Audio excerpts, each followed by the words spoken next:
आप एक दिन में नहीं मरते, आप धीरे धीरे मरते हैं। उड़ान के बाहर निकलने से पहले कुछ ऐसी तांत्रिक प्रक्रियाएं हैं जिनसे शरीर फिर से जीवित हो सकता है। उनके भीतरी कपड़ों को जला दिया जाना चाहिए, वरना वहां तमाम तरह की शक्तियां रहने लगती हैं।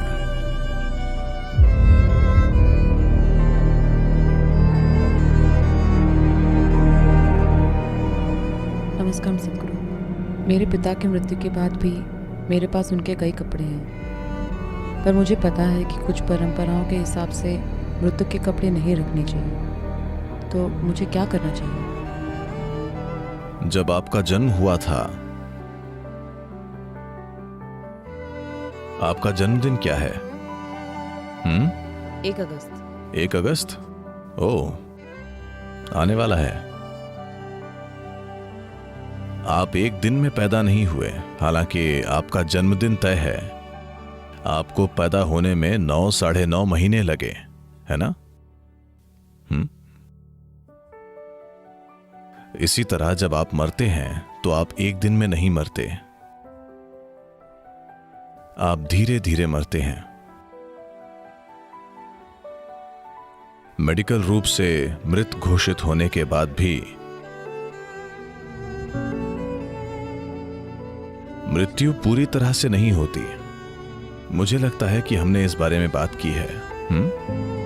5 प्राण धीरे धीरे कदम दर कदम बाहर आते हैं। भौतिक जीवन ऊर्जा, जिसे आमतौर पर प्राण कहते हैं, उसके 5 मूल रूप हैं। 10 हैं, पर वो मुश्किल होगा, तो हम 5 ही समझेंगे। उन्हें कहते हैं समान, प्राण, उदान, अपान और व्यान। मान लीजिए अगर एक डॉक्टर है जो किसी व्यक्ति को किसी पल में मृत घोषित करता है, तो अगले 21 से 24 मिनट में समान बाहर निकलने लगेगा। यानी शरीर में तापमान बनाए रखने के लिए समान जिम्मेदार है। सबसे पहले शरीर ठंडा होने लगता है। पारंपरिक रूप से मृत्यु का पता लगाने के लिए नाक को छुआ जाता है। अगर नाक ठंडी हो गई है तो वे समझ जाते हैं कि व्यक्ति मर चुका है। वे आंखें या दूसरी चीजें नहीं देखते, वे सिर्फ नाक को छूते हैं। नाक ठंडी है यानी व्यक्ति मर चुका है। तो समान तब बाहर निकलता है। 48 से 64 मिनट के बीच प्राण निकल जाता है। उसके बाद 6 से 12 घंटे में उड़ान निकलता है। उड़ान के निकलने से पहले कुछ तांत्रिक प्रक्रियाओं से शरीर फिर से जीवित हो सकता है, पर उड़ान निकलने के बाद एक बहुत सूक्ष्म मौका होता है, पर वो प्रैक्टिकल नहीं है। सिवाय उसके उड़ान के जाने के बाद शरीर फिर जीवित नहीं हो सकता। अगला है अपान, जो 8 से 18 घंटे के बीच बाहर निकल जाता है। व्यान, जिसकी प्रकृति सुरक्षित रखने की होती है, वो उसके बाद बाहर निकलता है। सामान्य मृत्यु हो तो ये 11 से 14 दिनों तक बाहर आता रहता है। एक दिन शंकरन पिल्लई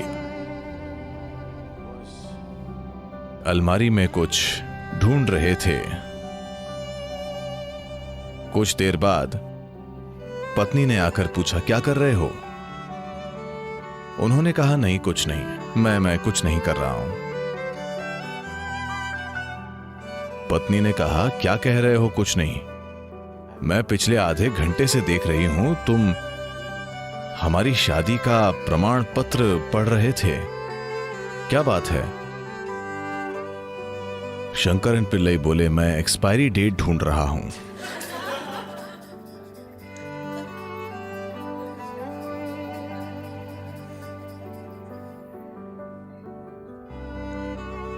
तो हालांकि मृत्यु की समाप्ति तिथि हो सकती है, पर व्यक्ति एक दिन में नहीं मरता। यह एक धीमी प्रक्रिया है। वाकई ये अभी हो रहा है, धीरे धीरे। योग से आप मृत्यु के मार्ग में रुकावट डाल सकते हैं। पर उसे रोक नहीं सकते। हाँ, दैनिक अभ्यास एक रुकावट है जिससे यह धीमा हो जाता है पर रुकता नहीं है।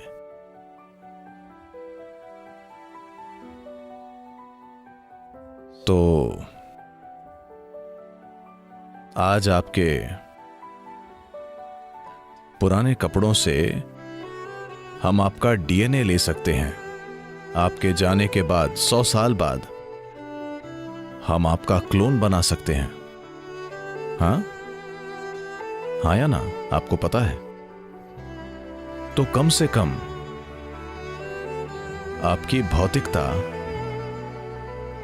आपके कपड़ों से जो ली जा सकती है और हम आपको फिर से बना सकते हैं। कम से कम आप जैसा दिखने वाला व्यक्ति बना सकते हैं, हम शरीर बना सकते हैं। तो आप अभी भी हर जगह मौजूद हैं। जब योगी मरते हैं तब उस कुटिया को जला देते हैं जिसमें वे अकेले रहते थे। ऐसा करने का तरीका है, मैं नहीं बताऊंगा क्योंकि मैं नहीं चाहता कि आप यहां कॉटेज में आग लगा दें।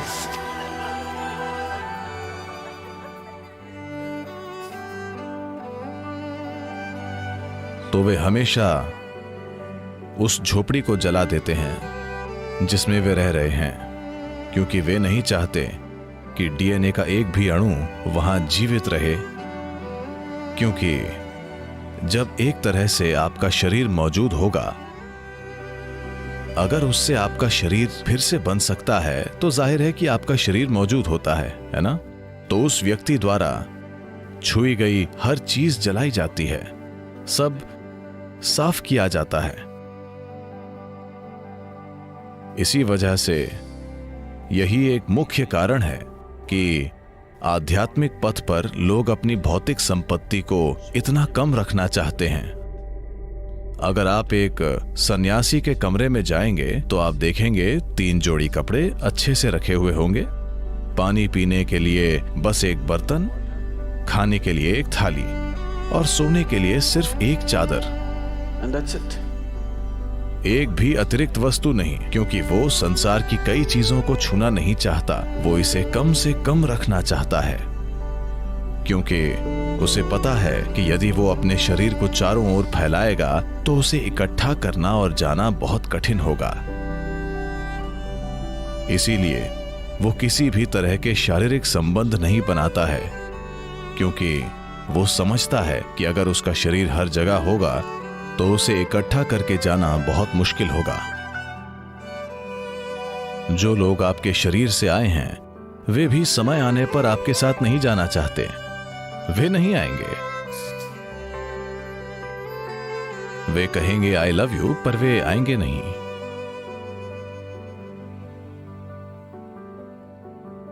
तो मृत्यु होने पर वो व्यक्ति जैसा था उस हिसाब से ये चीजें संभाली जानी चाहिए। आज की दुनिया में जब लोगों ने 3 जन्मों के लिए पर्याप्त कपड़े, 10 जन्मों के लिए पर्याप्त जूते इकट्ठा कर लिए हैं, तो वो सब जला देना सरासर बर्बादी होगी। और वैसे भी उनके जीने का तरीका और शरीर छोड़ने का तरीका ऐसा होता है कि वे हमेशा इस धरती पर फिर से आते हैं। सब जलाने का कोई मतलब नहीं है। कम से कम जो चीजें शरीर से बहुत करीब से जुड़ी हुई हैं, जैसे उनके भीतरी कपड़े और वैसी चीजें जला देनी चाहिए। उन्हें जरूर जलाना चाहिए, क्योंकि वरना वो जीव आसानी से आगे नहीं बढ़ पाएगा। वो समझ नहीं पाएगा, उसमें यह समझने का विवेक नहीं होगा कि उसे यहां होना चाहिए या वहां होना चाहिए। वो तय नहीं कर पाता। निर्णय लेने की क्षमता नहीं होती, क्योंकि विवेक नहीं होता। शरीर छूटने के बाद प्राणी चीजों में फर्क नहीं कर पाता, तो निर्णय नहीं होता, बस प्रवृत्ति होती है। यहां बहुत सी चीजें हैं जो शरीर की हैं, वो उनके पास रहेगा, खासकर पहले कुछ दिनों में। तो अगर घर में बहुत सारे इस्तेमाल किए गए कपड़े हैं, जो कि पश्चिमी दुनिया में एक समस्या है, क्योंकि कपड़े इस तरह के हैं और समाज के तौर तरीके ऐसे हैं कि हो सकता है कोई 6 महीने वही जैकेट बिना धोए पहनता रहे। हाँ, आप उसका इस्तेमाल करते हैं और वहीं लटका देते हैं क्योंकि वहां ठंड है और शायद आपको इतना पसीना नहीं आता, इस्तेमाल करके लटका देते हैं। भारत में ऐसा संभव नहीं। अगर किसी चीज का इस्तेमाल होता है तो उसे धोया जाता है। कपड़ों की प्रकृति, वातावरण और सामाजिक तौर तरीके ऐसे हैं, पर यह बदल रहा है क्योंकि ज्यादातर लोग चीन में बने कपड़े पहन रहे हैं, न कि भारत में बने कपड़े। तो वे ऐसे कपड़ों का उपयोग कर रहे हैं, स्वाभाविक रूप से उनका इस्तेमाल करके उन्हें लटका देते हैं, न कि धोते हैं। इन बातों का ध्यान रखकर हर पहलू को संभाला गया था, पर हम इसे बड़े पैमाने पर खो रहे हैं। इन कपड़ों का बार बार इस्तेमाल करके लटका दिया जाता है। तो आप प्रयोग कर सकते हैं। वैसे आज कुत्ते मौजूद हैं। अगर आप एक पुलिस का कुत्ता लाएं और यहां 1000 जैकेट हों और आप उसे कहें कि जिम की जैकेट बताओ, तो वो बता देगा। हाँ, गॉड नहीं, बस डॉग।